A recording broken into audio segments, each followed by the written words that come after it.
Next on the program, we have Chisomo Daka. Chisomo Daka is a Malawian, one of our own. He is a founder and CEO of Daka Space Technologies. He has a Master's of Science degree in physics, obtained in 2020 from LPU in India. Chisomo has 2 years of hands-on experience working on Cube satellite project in India. He is going to talk about the Malawi space industry. Thank you. Chisomo Daka, please come to the stage.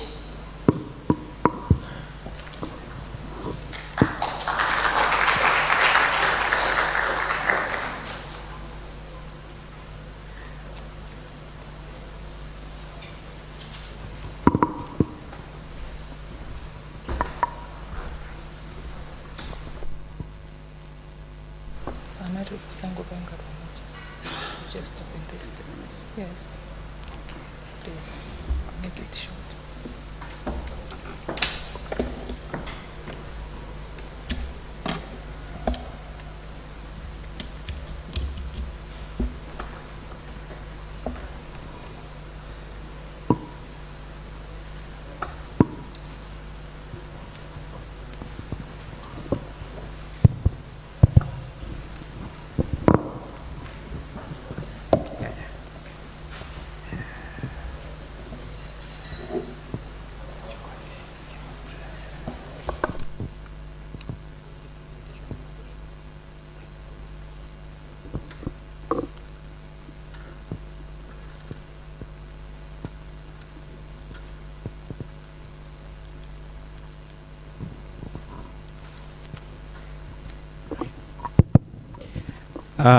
Good afternoon.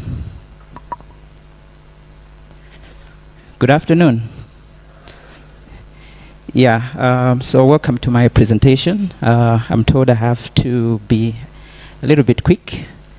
I had a little something to share with the students. I thought they were left behind a little bit. We're talking about advanced things, but I think most of them are not around, so I'll just proceed to my presentation. So my presentation, if I were speaking yesterday, would have been more about business. I would have spoken like a businessman. But today I want to share a story, having looked at the insights of what other people have presented. So I'll not introduce myself, but this is an outline of what I'm about to say. Talk about our story, how we started, and then the space industry, challenges and some of the solutions we're looking at, some of the use cases. I think some of them have been mentioned already yesterday. And what are the future prospects? I think that's the message probably going to the task force. And a little bit of some extra documents, and then we'll have a Q&A question session. So as a preamble, every time I'm in front of an international audience, probably multi-continental audience, yeah, it comes out clear to say Africa is going to be the next big thing on this planet. But that assumption is a little bit vague, because one may ask, what is it about Africa that is going to be big? So in my opinion, I found an answer to say particularly space is indeed going to be the big thing in Africa. So I published a newspaper article last year about that. So I want us to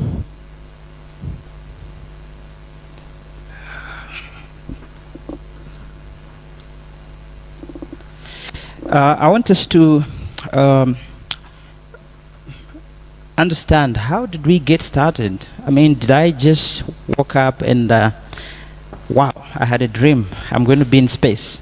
No, that's not how it started. You see, I did my master's in India, and I worked around some of the most brilliant people I've known, and this is what I call my most brilliant and most intelligent picture, because the gentleman you're seeing there on the middle is actually the top scientist at the Indian Space Research Organization, and 3 guys over there, they are creating what they're calling the Google map of space, and that's one of the key issues with sustainability in space. And on that far left, it's me. I'm trying to pioneer space technologies in Malawi. So this area engagement gave me some insights and motivation to think about starting Daka Space Technologies, and we got incorporated last year on 29th August. So we are officially operating under the laws of Malawi.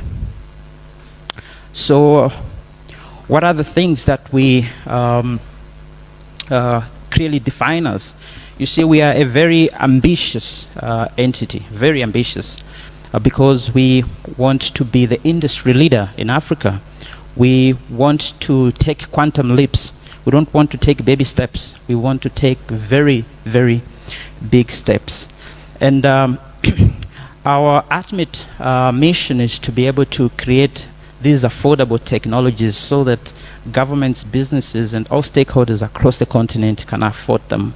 And I always say that space technologies, to a large extent, are very expensive because they're being developed in developed economies. All right, something that you can spend $1 in Malawi, if you take it in the US, someone is going to say this is $1,000. Same thing, okay? Yeah. So that's why we're saying our tagline is reaching for the stars, because we really want to solve the greatest problems for humanity as far as space is concerned. So these 6 things you're seeing over here are the things that clearly define our philosophy as a business entity. We believe in big thinking, quality, innovation, integrity, excellence, as well as collaboration. And collaboration is quite key, because I think a couple of speakers have mentioned about building capacity. And because now Africa, we don't have much capacity, so we need to leverage on collaboration in order to advance further by learning from the best practices that our friends have implemented elsewhere in the world. Our ultimate goals is that we want Daka Space Technologies to become a one-stop center of excellency in space technology. We want to become what we call the TSMC of Africa in space. I'll talk a little more about that at the very end. And we also want to conduct cutting-edge space technology research and development, and also advanced space science education. And we want to develop next generation of space networks that we can deploy for high-speed connectivity and stuff like that. So we have so far 3 notable partners. Yeah, we are in partnership through MOU with Galamat Aerospace in Singapore. We're developing propulsion systems. I think Jessie, she did mention to say that when you deploy a spacecraft in space, you need to do active debris navigation or active deorbiting when the operational lifespan is over. So this is some of the things that we're looking at, and I'll show you a picture somewhere around the presentation. And we are also having an MOU with Satlantis. This is one of the very big key players in the industry. They are creating next generation of optical payloads. Yeah, so they're very good with that, and they're coming up with payloads that you can observe a disaster as it is happening in real time and think about interventions and stuff like that. And we are also working around sustainability and safety in space with our partners in India. So this is just a caption of the MOUs we have. So far, so good. So let me quickly talk about the space industry with a little bit of emphasis in the context of Africa. So you see, in Africa, as we saw from the gentleman who presented from Space in Africa, we have very few space technology startups, And about 20 African countries have some form of space programs. And not even all of them have been able to send a satellite, matter of fact, only about 13 or so. And Africa has got the weakest connectivity around the globe, okay? And our infrastructure is really, really bad. And you see that most of the infrastructure, which we call it not good, is actually owned by the Western companies, all right? Intelsat, stuff like that. And then Africa seems not to be wanting to start to send satellites on the African soil.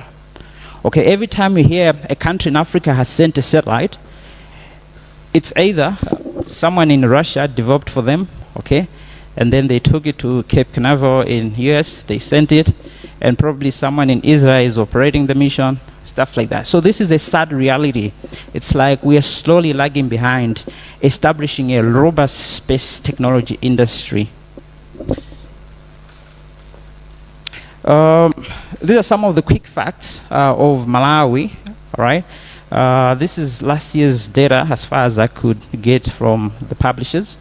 But you see that as of last year, our broadband connectivity, which is the main platform for accessing internet, is standing at 22%. That's really sad. It means about close to 80%, 78% of the population cannot get connected.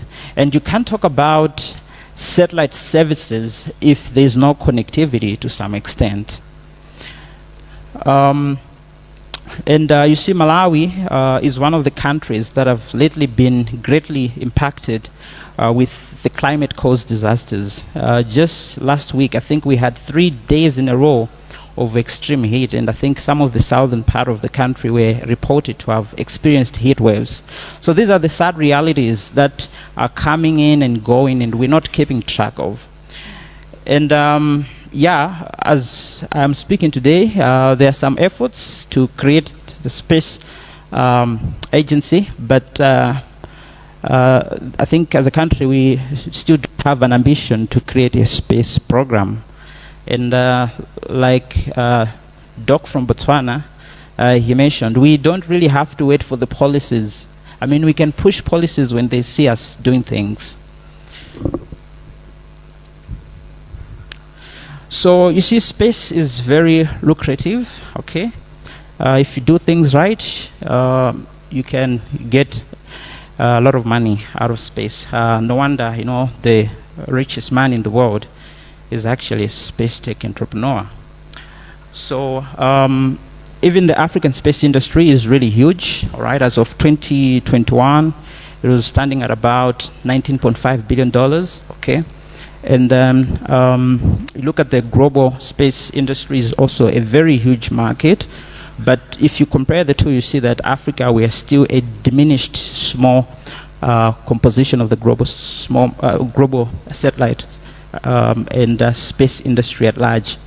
But there's a good prospect of this because it is expected to grow to $1 trillion industry. So the whole global industry is projected to have at least a minimum of 4.5% growth rate up to 2040 to hit a $1 trillion industry. So as the industry is growing, there's going to be a lot of demand. So people like us, Daka Space Technologies, if we're going to have our technologies right at hand, we are going to make a lot of money and we can generate a lot of forex for this country. So what is our growth prospects? Our best case scenario, we want to be a unicorn in the next 15 years. But we've got the base case as well as the best case scenarios. Are there any typical challenges as far as space is concerned, and what is our value proposition with that respect? You see, the challenges are overwhelming because, first of all, you have to understand that space is different from where we are here. The moment you go to space, you realize you don't have air. You realize you have to exist, yeah? You realize the sunlight is just overwhelming, no ozone layer, stuff like that. So the technologies that are deployed in space really demands a lot of cutting-edge research and innovation. So there's high costs associated with the equipment, facilities to operate and deploy a mission, as well as the advanced skills needed to execute such kind of operations. And in Africa, we have very low capacity to do most of these things. That's why we're still lagging behind. And these days, there are these emerging technologies, artificial intelligence, ML. And nowadays, we're talking about artificial intelligence of things. I think if you remember the movie Terminator, Arnold Schwarzenegger back in the days, we used to talk about Skynet has sent a Terminator to kill John Connor, yeah? Like, we are looking at a future where machines are going to have intelligence to communicate to each other and they execute tasks without the interface of a human being. So that's what we call artificial intelligence of things. And also, you see our terrestrial networks, the base stations that our telecommunication companies are deploying are limited. They can't reach anywhere because, you see, in remote and rural areas, they don't see a business case. How would they put up a transmitter tower if only 4 people are going to pay for it? So that's why we need space technologies to counteract such kind of things. So our value proposition, or the things that we believe we want to do, is that we want to deploy and operate next generation high-speed space networks, right? We're looking at 5G/6G. We are talking about the future. And we want to set up efficient spacecraft manufacturing facilities here in Malawi. We'll start by assembling, okay? We'll be assembling, testing, and probably qualification will be done somewhere, but eventually we'll be doing most of the manufacturing. And then we also want to be able to conduct this cutting-edge research and also design low-cost and affordable technologies. So we've got a couple of things going on at Daka Space Technologies. So the ones in blue are the things that are currently going on, and the ones in gray are the things that we are looking at in the very near future. But suffice to say that we are designing the first 3-unit cube satellite that can be deployed with a 5G communication payload, or it can be equipped with a remote sensing payload for optical imagery, stuff like that.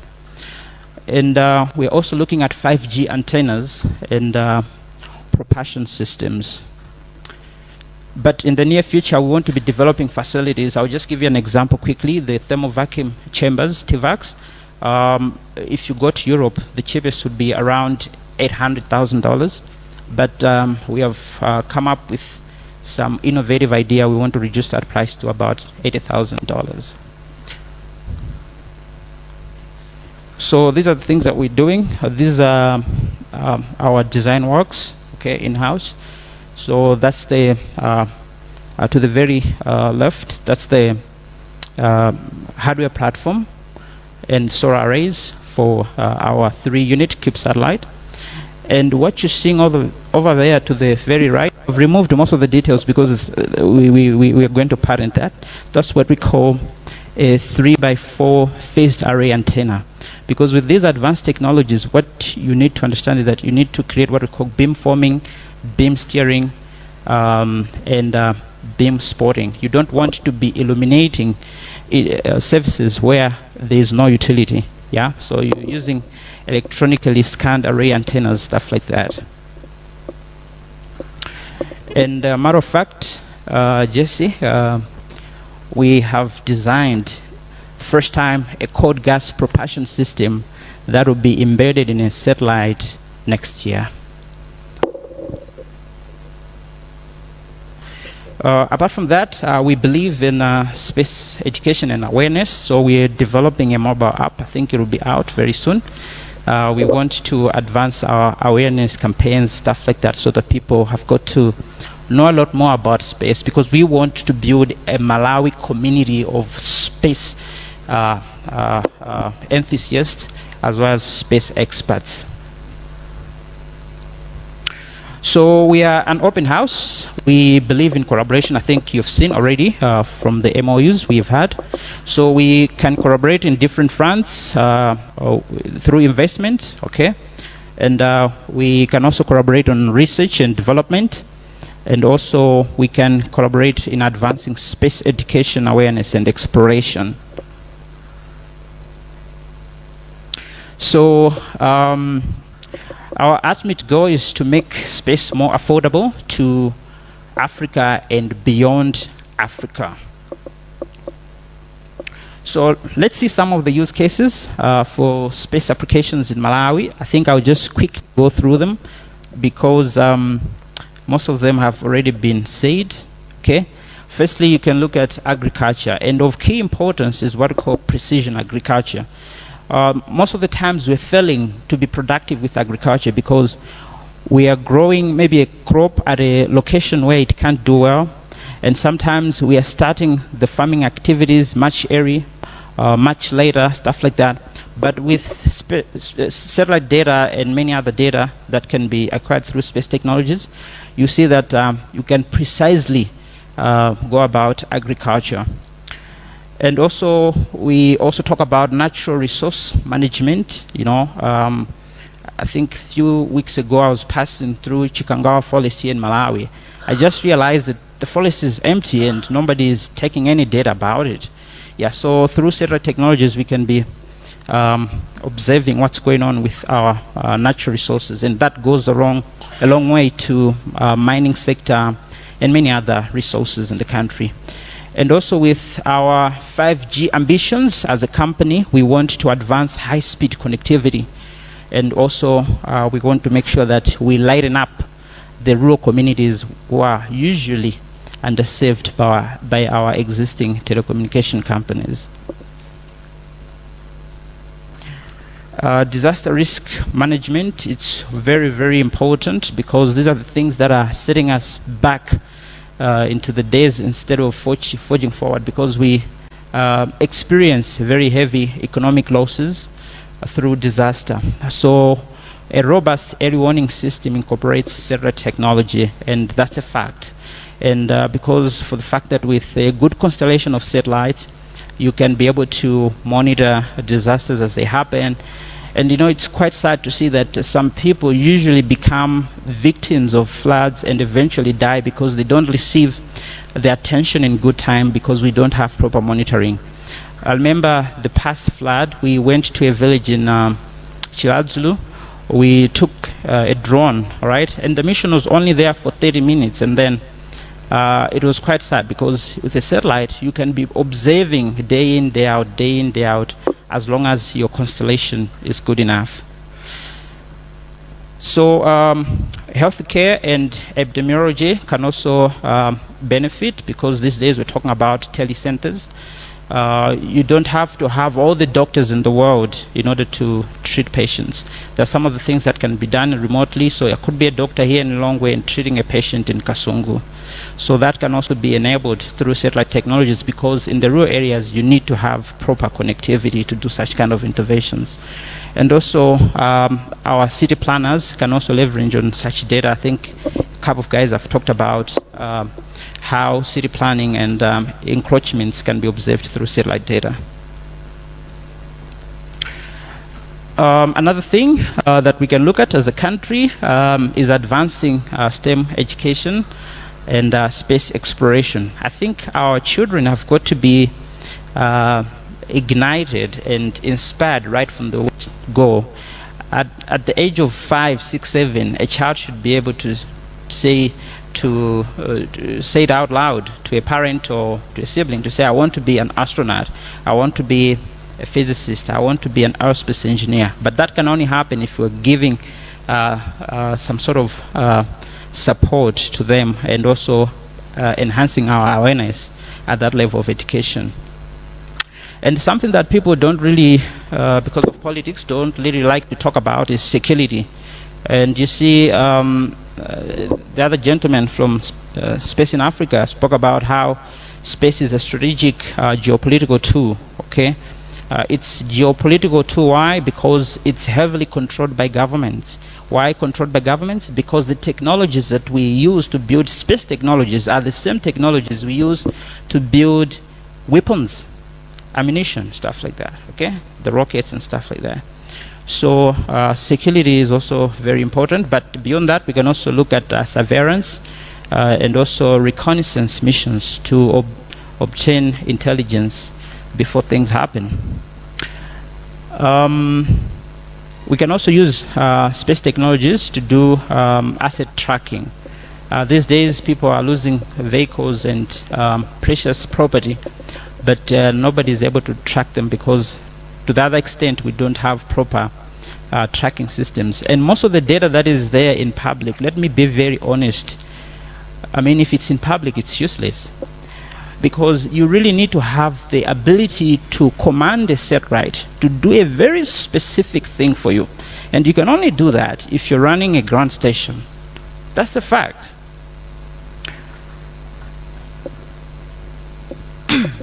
So what are the future prospects?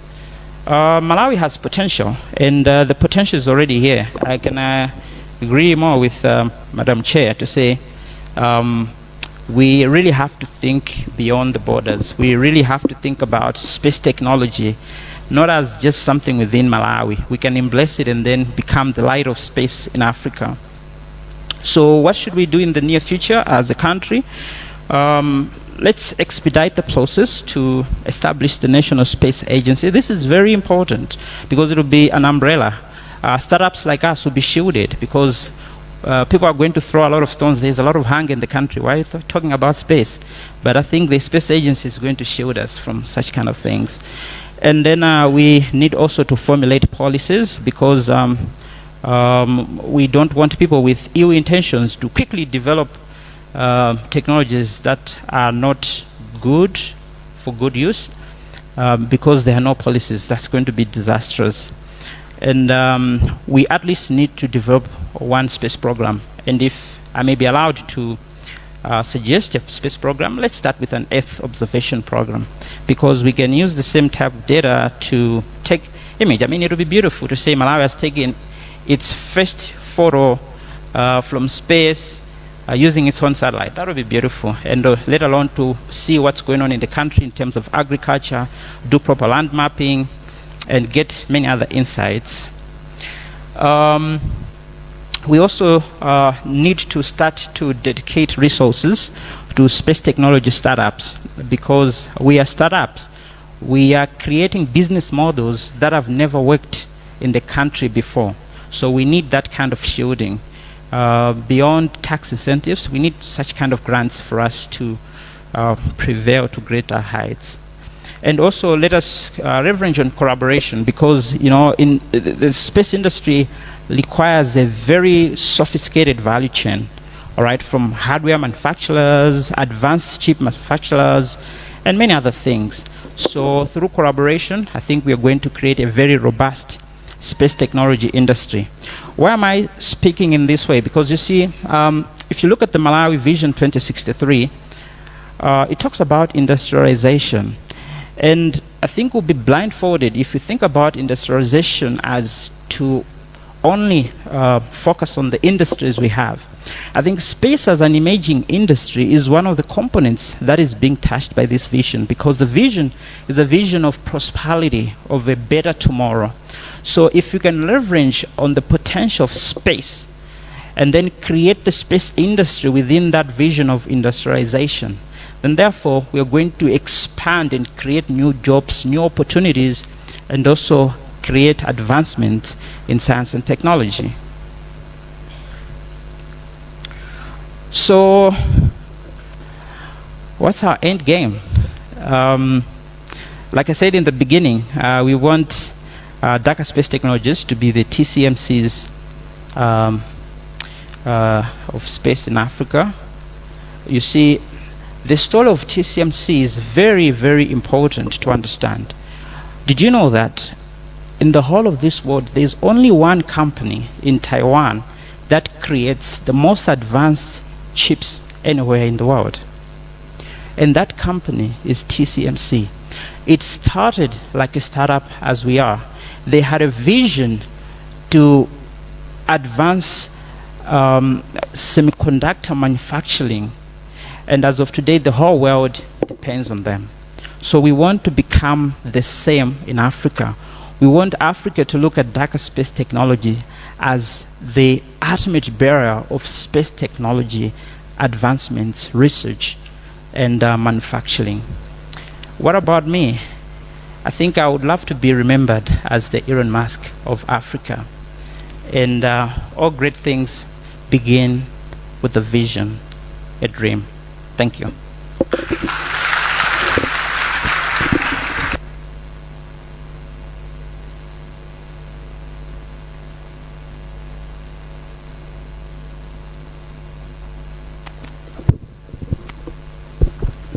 Thank you very much, Chisomo. That was very captivating. It gives us great pride as Malawians to have youngsters like you pioneering in this industry. Ladies and gentlemen, a big hand again for Chisomo.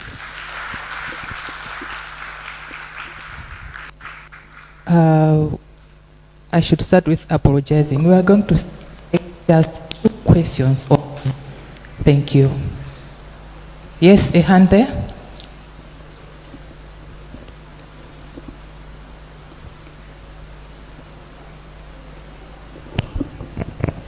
Thank you for the wonderful presentation. My name is Modesta. I'm working with Helios Towers.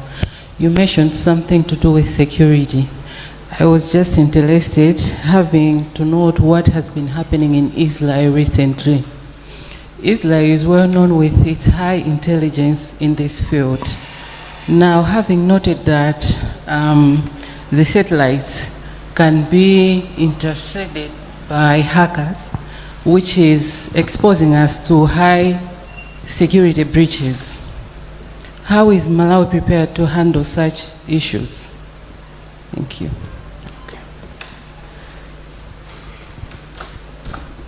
Thank you. Can I have the last question over there? Okay. My name's Fumu Kasakala. So, firstly, thank you for the wonderful presentation.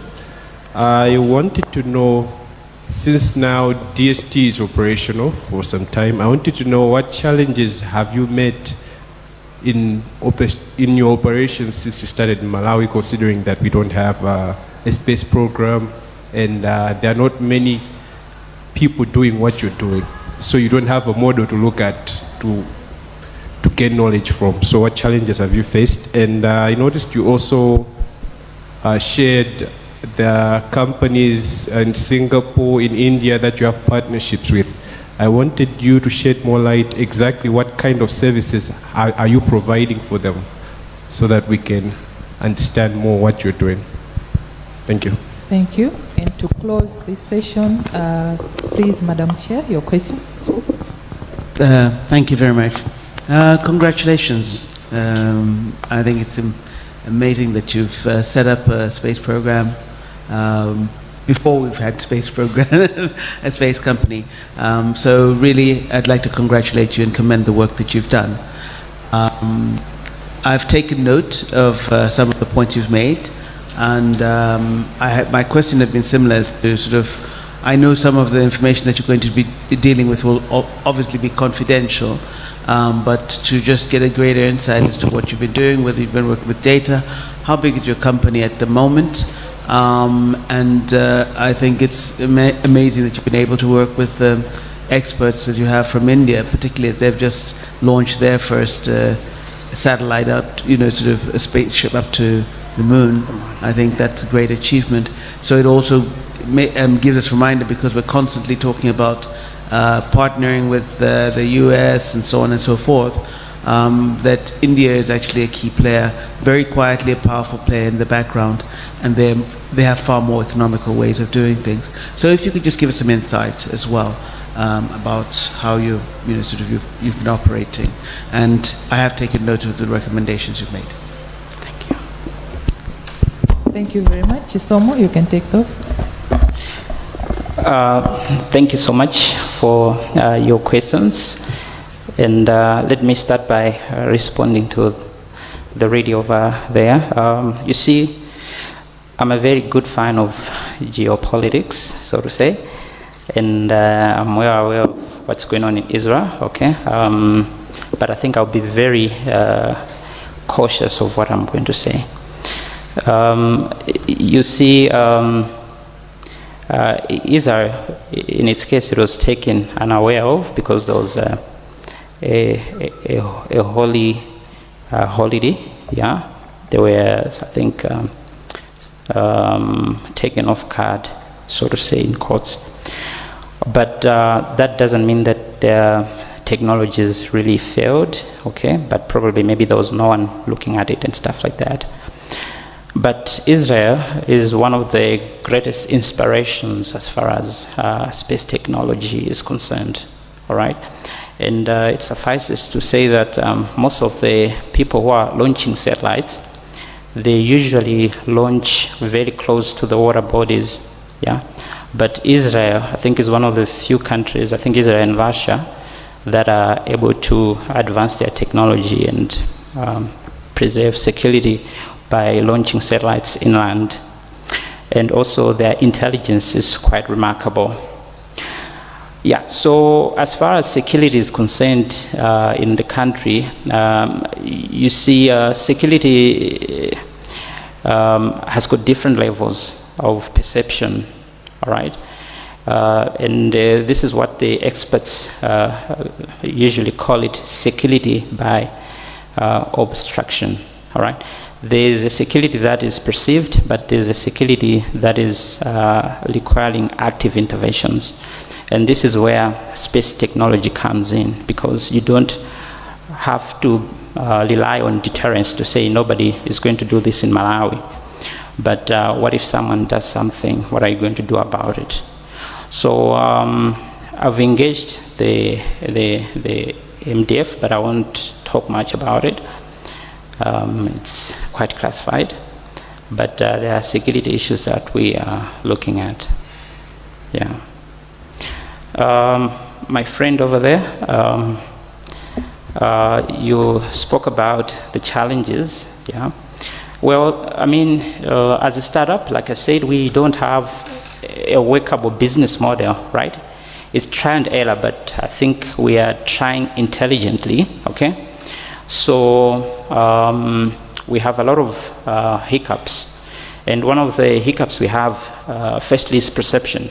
The people you expect to be your immediate stakeholders in the country are still asking, what is space going to do for the country? See, that's a big challenge. And yet they're sitting on data that is based on space technologies. Another challenge is that of financing and investment. As a startup, we need a lot of facilities and a lot of equipment. And one of our immediate plans is to be able to establish the first space laboratory in Malawi. But we're still looking out for funds. And the most unfortunate experience of that is that most of the prospective investors, they do not want me to do this in Malawi. They're like, Chisomo, we can do this with you, but come to US. We can do this with you, but come to UK, stuff like that. So, matter of fact, early this year, I was seriously contemplating moving to the US, but I think my patriotism get me stuck here. But I'm passionate, and I think that's why we exist as human beings. For every problem, we're going to find the most effective and efficient solution. Ma'am, just to address your comments, we are still a small establishment. The majority of our workforce are new graduates just through internships, but we are training them. And I think one thing I've realized is that I think with proper technical leadership, we have got very brilliant young minds in the country. And I can guarantee you that, and most of the works that we're doing here, we're doing with brilliant students who graduated probably with distinction, and then we give them a 2 weeks training, and yeah, they are set to start doing some of the tasks with minimal supervision. Yeah, and what was the other part of your question?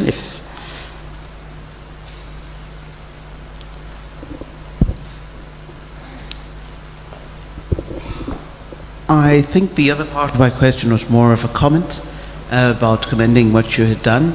But since I've got the microphone, I'll take privileged advantage of also commenting on the patents. I'm very pleased to hear that you're patenting some of your work, because that's one thing that I think we in Africa tend to forget, that the one thing that actually earns more money than anything else is patents.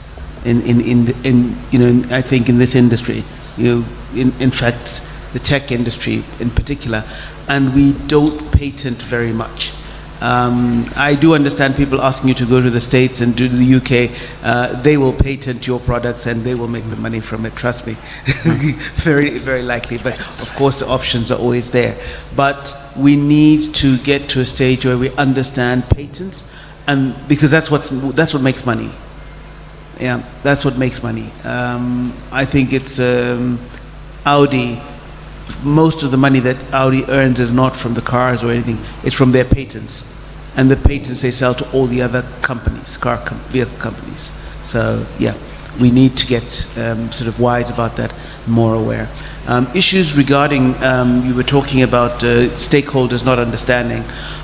It is one of the priorities for us as a task force to sensitize stakeholders. I think I was having a discussion with with the team yesterday, regarding the very same issue, that that is one of the key things that we do understand has to happen, for people to understand that, because even senior people ask, what's the point?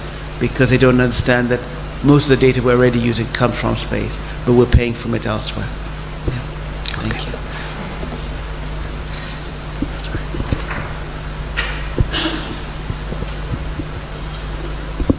Thank you, Chisomo. If you can just maybe make a comment on that observation. All right. Just quickly to address her concern about protecting the intellectual property we are developing. We have started the patenting process. That's why I think I'm able to share some of the images. But I think we have not yet been granted a patent because we are finalizing the specifications for the technical designs as well as the engineering and science behind our innovations. But suffice to say that once you notify the patents office, they log your notification, and anyone else who comes after you cannot patent until your development period has been invalid or it has elapsed beyond the given grace period. Yeah. Thank you. Thank you very much, Chisomo. A big round of applause.